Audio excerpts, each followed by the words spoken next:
The contract by showing this on film. Professor Jack Kloppenberg is not a fan of what he calls indentured seed. Each genetically modified corn seed in this jar has been patented 32 times to restrict its use. We'll take an aliquot of this seed. This happens to But be chemical onion companies seed. have been looking We'll take a beyond small amount of patented this onion GM seed, seeds and we'll for plant it new in a sources of field. income. At stake now, traditional, non-GM vegetable seeds and their germplasm, the genes that they contain.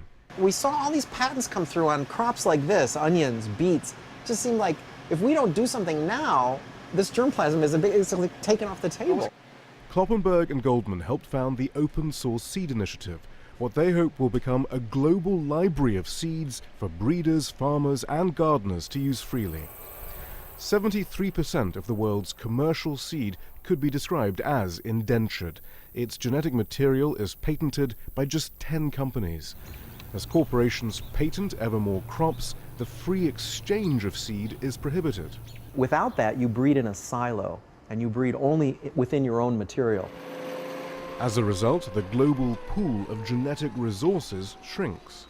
What we need as we face the challenges that are coming with climate change, if we are going to indeed not to feed the 10 billion people that are coming, but to allow those 10 billion people to feed themselves, what we need is a whole range of new plant cultivars, new varieties in a wide range of crops. Green beans of 3 varieties. And the monopolization of the US's main commercial crops is already being felt at the most humble of levels.